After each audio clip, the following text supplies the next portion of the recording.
Welcome, everybody, to today's continuation of our wonderful series about grace.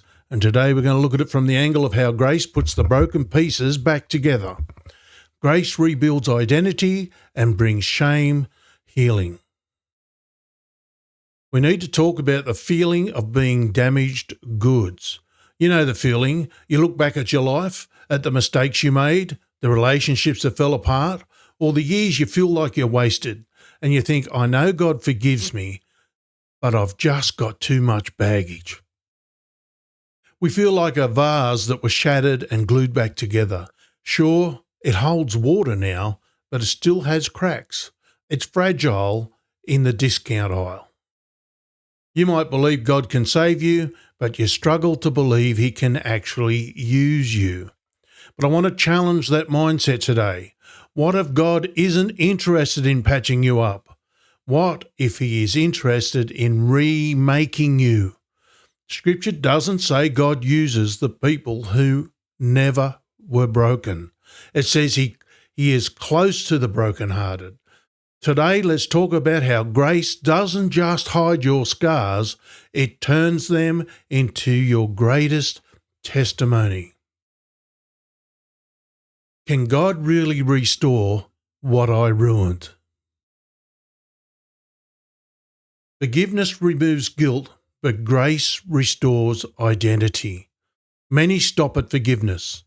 They know God wiped the record, yet inside they still carry labels like broken, unworthy, or too far gone. Forgiveness clears the past, but grace gives identity in the presence. What labels from your past are you still answering for? Let's make this bit bigger. 2 Corinthians 5:17 says, if any man be in Christ, he is a new creature. New means new. The old things have passed away. Isaiah 1:18 says, though your sins be as scarlet, they shall be white as snow. Clean is complete. Psalm 103:12 says, as far as the east is from the west, God doesn't bring it back. That's how far He's removed our sins from us. Just reiterating again, if any man be in Christ, he's a new creature. New, right? Not patched up. Not, as we said earlier, that vessel that's just been glued together and still full of cracks. No, you've been made brand new. God didn't fix the old version of you. He made a new one. What if you could finally stop living like the old you is still here? Grace doesn't hide scars, it turns them into testimonies. You may still feel marked by what happened, but scars aren't signs of failure. They are proof of healing. Grace takes what the enemy meant for shame and makes it a story of God's mercy. What if the thing you're most ashamed of becomes the very place God gets the most glory? Genesis 50:20, you thought evil against me, and God meant it unto good. See this redirected purpose. Joseph, can you imagine the betrayal of his brothers? His own brothers wanted to kill him. When we talk about forgiveness, can you imagine forgiveness on that level? And he realized the bigger picture. You thought evil against me, but God meant it to good. Your past life, the things you've done wrong, the errors you've made, they're all part of a culmination of improvement, stumbles and falls and getting up again to see the big picture. God will turn it to good. It will be a part of your testimony. Revelation 12:11, they overcome him by the word of their testimony and the blood of the Lamb. Stories carry power. Romans 8:28, all things work together for good, even the broken pieces. Do you believe that? Do you accept that? Can you take hold of that? All things work together for good. Keep pressing forward, folks. Keep pressing forward. Understand grace, accept grace, live in grace, walk from grace. Grace doesn't erase your story. It rewrites the ending. What if your testimony becomes someone else's open door? Wow, what a blessing grace is. God restores slowly, patiently like a careful builder. You're not ruined. You're under renovation. That's when the Holy Spirit comes in. That's what it's called. The Holy Spirit comes in and it renovates us. Yes, we look the same from the outside, mostly. But I tell you what, if you ever notice anyone when they start talking about the Lord, when they've been to a Holy Ghost meeting, I tell you what, people notice they actually start shining. There is a shine to people who are talking about God. But inside's this massive renovation going on, the renewal of your mind, the Holy Spirit reshaping and reforming, transforming. You're not ruined, you're under renovation. Sometimes God rebuilds brick by brick. Process doesn't mean failure. Restoration takes time. Growth is proof that grace is active, not that you're behind. What if slow growth is still real growth? Have you ever seen a house being built? It just doesn't instantly appear. It takes time, bit by bit. Philippians 1:6, he which has begun a good work in you will perform it. God will finish what he started in you. Trust him, rely on him, have faith in him. Don't let the stumbles and the falls and the tripping overs and the things that happen in our life negate the fact that God will finish the work in you. Psalm 147:3, he heals the brokenhearted. Healing is gentle. He'll heal you, brokenhearted. Jeremiah 18:4, the potter reshapes the vessel. It's not discarded, it's remade. We're the clay in the potter's hands, in God's hands. He will shape us, he'll form us, he'll make us fit for his purpose. You're not being patched, you're being formed. What if the delay is God strengthening the foundation? You don't earn restoration, you receive it. You don't rebuild yourself by trying harder. Grace is not wages for good behaviour. Restoration is a gift and not an achievement. You cooperate by surrender, not self-rescue. Why do we work for what God is willing to give freely? You see, it's just reshape your thinking about something we already have.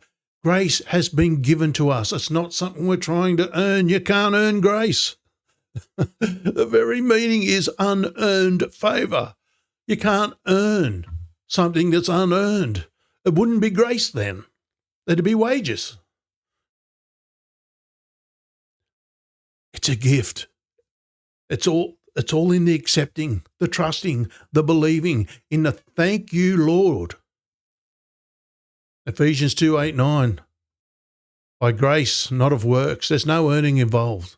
And when you think about it, when you stumble and you fall, and yes, it's good to be convicted. It's good to feel that challenge of wanting to do better. But it's not good being condemned. You know, when you stumble and fall in a way and you think, oh, I'm not good enough. I mean, that shows an attitude problem in the first place of thinking you could be good enough. None of us are good enough. We can't be good enough. We need grace, not works. We can't do anything to improve our position. We can't earn it. And then therefore, by stumbling and falling and having our struggles, it's the same thing. It's almost implying that I am earning it. Hebrews 4:16, come boldly before the throne of God. Jesus has given us access. Jesus is the door. We can enter in boldly. John 15:5, without me, you can do nothing. Strength sourced in him. We can't do nothing without him. All we've got to do is abide in him. We are the branches. He is the vine. We've got one job. Abide in him. Let him do the work. He is the source of everything. Restoration isn't you climbing up. It's God reaching down. What if resting in grace is the most productive thing you could do? Hallelujah. Grace transforms your future, not just your memory. God isn't only cleaning your past, he's preparing your future. The enemy wants you stuck on what you were. Grace invites you into who you're becoming. Oh, man, fantastic. Who could you become if you believe you were fully restored? Joel 2:25, I'll restore the years. Nothing wasted.